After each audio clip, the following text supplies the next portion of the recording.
ഓം സ്വാമിയേ ശരണയ്യപ്പ. വാളിയപ്പുറത്തമ്മ ദേവലോകമാതാവേ ശരണയ്യപ്പ. ശ്രീ മഹാദേവിയേ നമ. ഞാൻ മാടവന പരമേശ്വരൻ നമ്പൂതിരി, മുൻ ശബരിമല മാളിയപ്പുറം മേൽശാന്തി.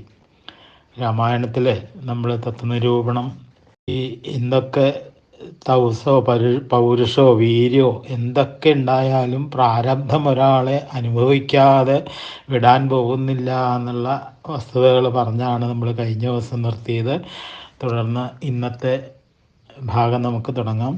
അതിനു മുമ്പ് ഈ വീഡിയോ കേൾക്കുന്ന എല്ലാ ആളുകളും ആ യൂട്യൂബിൽ തന്നെ എന്തെങ്കിലും നിങ്ങളുടേതായിട്ടുള്ള അഭിപ്രായം ഒന്ന് കമൻറ്റ് ചെയ്താൽ തിരക്കേടില്ല. അപ്പോൾ നിങ്ങളത് കൃത്യമായിട്ട് പഠിക്കാൻ ശ്രമിക്കുന്നുണ്ടെന്നെങ്കിലും എനിക്ക് അറിയാനായിട്ട് സാധിക്കും.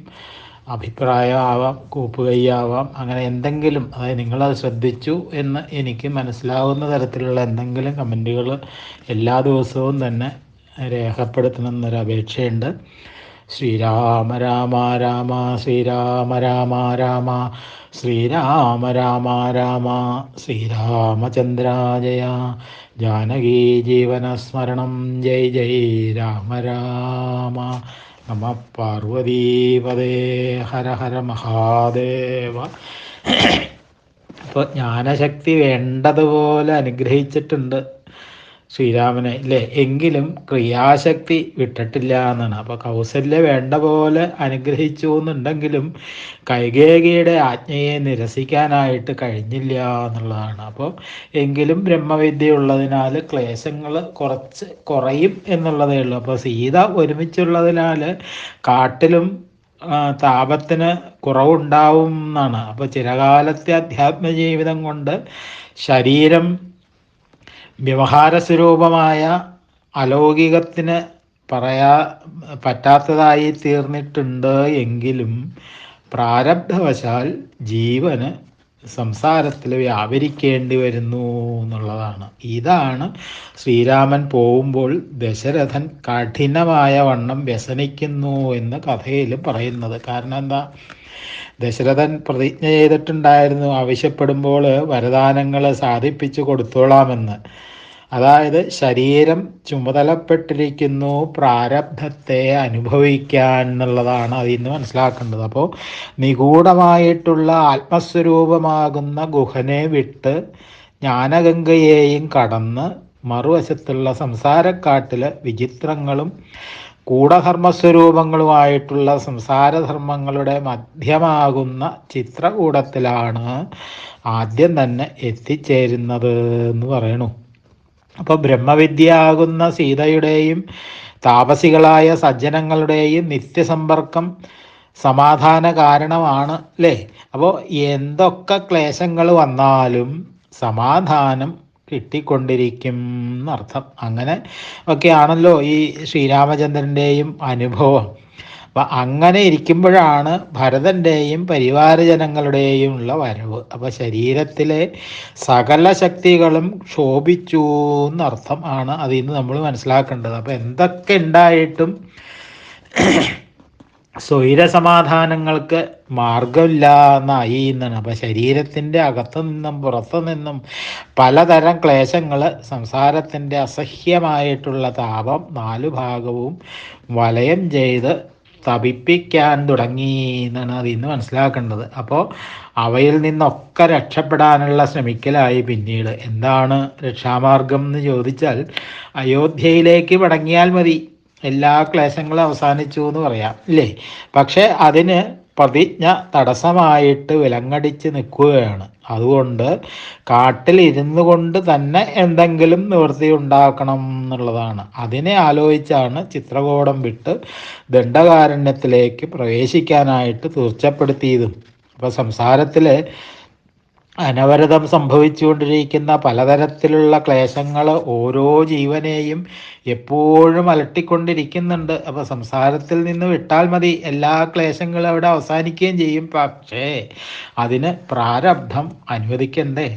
അതിനാൽ സംസാരത്തിൽ നിന്ന് വിട്ടാൽ എല്ലാ ക്ലേശങ്ങളും അവസാനിക്കും എന്നറിഞ്ഞാൽ കൂടി അതല്ല സാധാരണയായിട്ട് ചെയ്തു വരാറ്. സംസാരത്തിൽ ഇരുന്ന് തന്നെ സംസാരക്ലേശങ്ങളെ അകറ്റാനുള്ള നിവൃത്തി മാർഗങ്ങൾ അന്വേഷിക്കുകയാണ് ചെയ്യാറ് എന്നാണ്.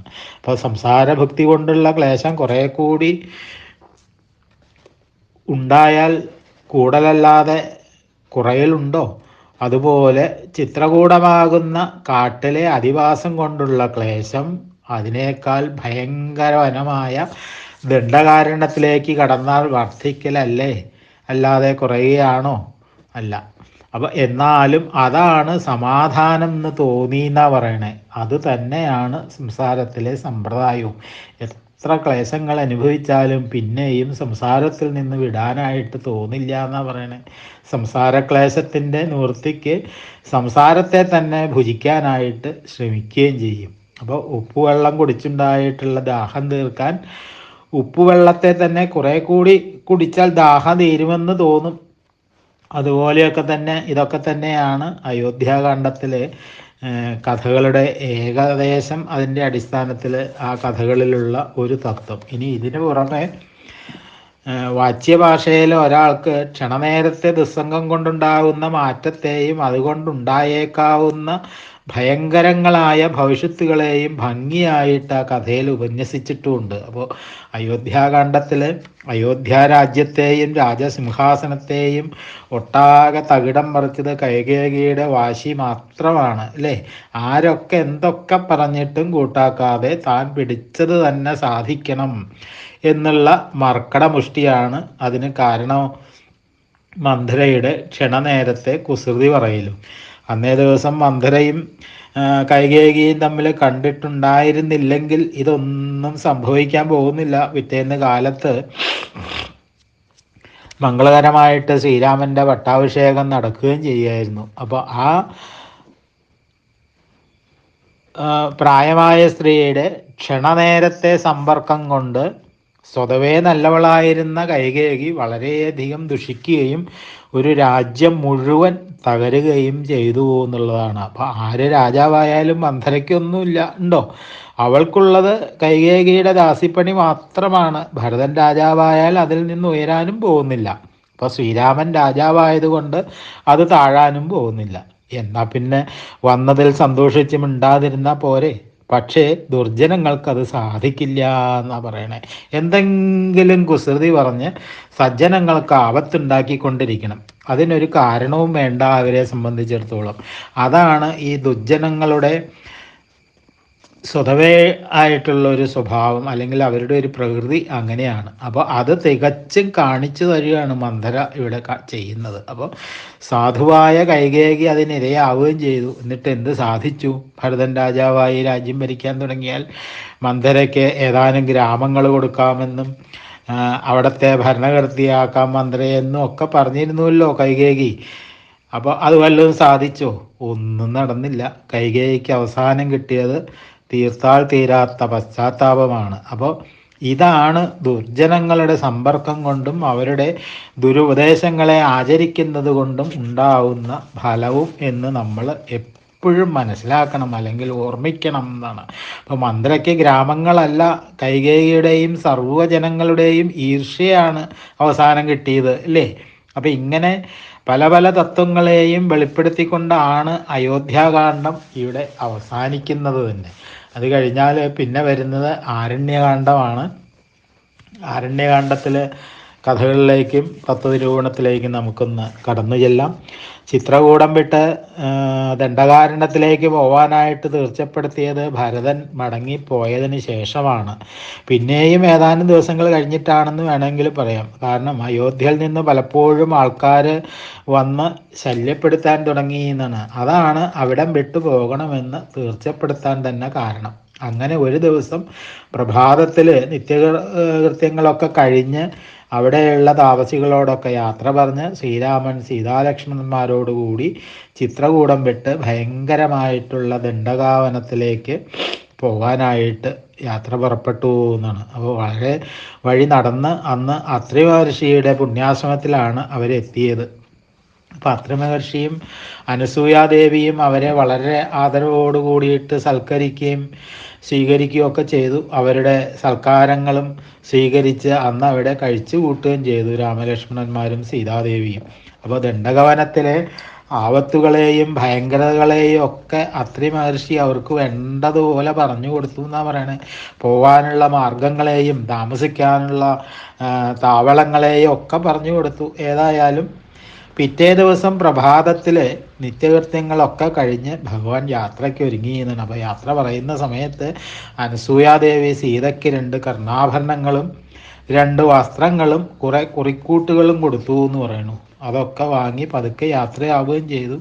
അധികം താമസിയാതെ തന്നെ ഭയങ്കരവും നിബിഡവുമായിട്ടുള്ള ദുഷ്ടമൃഗങ്ങളുടെയും നരഭോജികളായിട്ടുള്ള രാക്ഷസന്മാരുടെയും സങ്കേതമായിട്ടുള്ള ദണ്ഡകാവനത്തിലേക്ക് പ്രവേശിച്ചു എന്ന് പറയണു. അപ്പോൾ ആദിത്യരശ്മി നിലം തട്ടാത്ത നിലയിൽ ഇട്ടതൂർന്ന് നിൽക്കുന്ന വനത്തിൻ്റെ ഭയാനകതയും ഈ ദുഷ്ടമൃഗങ്ങളുടെ അട്ടഹാസങ്ങളും അനന്തമായ വിജനതയും എല്ലാം കൂടി ആ മഹാവനം ആരെയും ഭയപ്പെടുത്തത്തക്ക തന്നെ ആയിരുന്നു എന്ന് അവർക്ക് ബോധ്യമായി.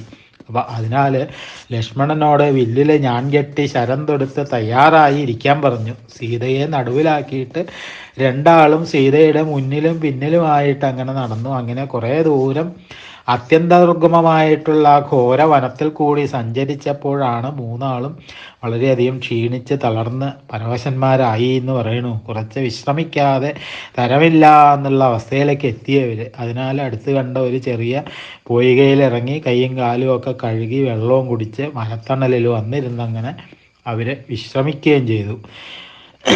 ഇനി വിരാതവധത്തിൻ്റെ കഥയാണ് പറയാൻ പോണത്.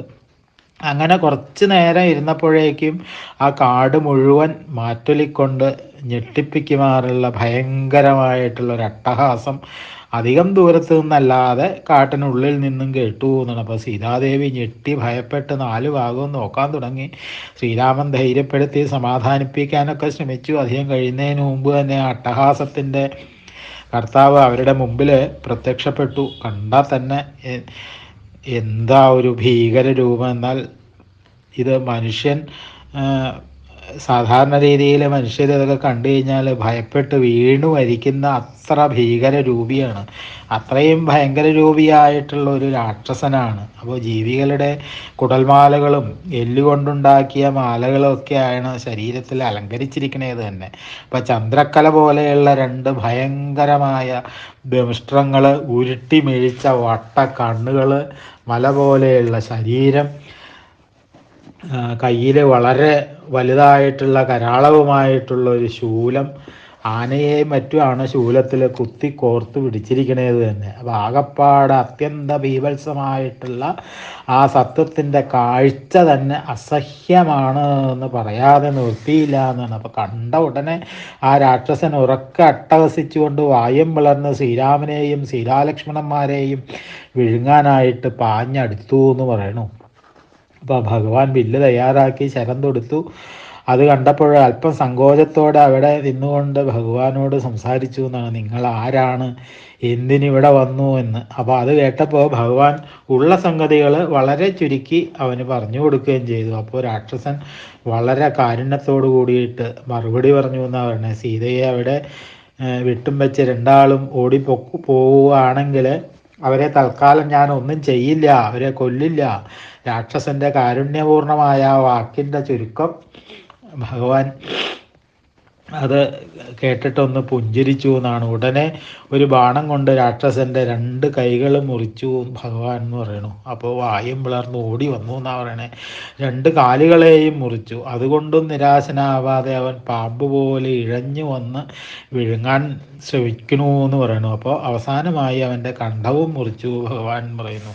അപ്പോൾ ചിറകറ്റ പർവ്വതം വീഴുന്നത് പോലെ ആ ഭയങ്കര സത്വം ചത്തു മറിഞ്ഞു വീണു എന്നാണ് പറയണേ. പെട്ടെന്ന് തന്നെ ആ ശരീരം വിട്ട ജീവന് തേജസ്സേറിയ ഒരു ദിവ്യരൂപത്താൽ ആകാശത്ത് നിന്ന് ഭഗവാനെ സ്തുതിക്കാനും തുടങ്ങി എന്ന് പറയണു. അപ്പോൾ തുടർന്നുള്ള ഭാഗങ്ങൾ നമുക്ക് അടുത്ത ദിവസം അനുസ്മരിക്കാം. ഇനി വിരാധൻ്റെ സ്തുതിയാണ് തുടർന്ന് വരുന്നത്. അത് കഴിഞ്ഞിട്ട് അതിലടങ്ങിയിരിക്കുന്നതായിട്ടുള്ള തത്വങ്ങളെ കുറിച്ചിട്ട് നമുക്ക് അനുസ്മരിക്കാം. സ്വാമിയേ ശരണയ്യപ്പ. വാളിയപ്പുറത്തമ്മ ദേവി ലോകമാതാവേ ശരണയ്യപ്പ. ശ്രീ മഹാദേവിയേ നമ. ശ്രീരാമ രാമ രാമ ശ്രീരാമ രാമ രാമ ശ്രീരാമ രാമ രാമ ശ്രീരാമചന്ദ്ര ജയ. ജാനകീ ജീവനസ്മരണം ജയ് ജയ് രാമ രാമ. നമ പാർവതീപദേ. ഹര ഹര മഹാദേവ.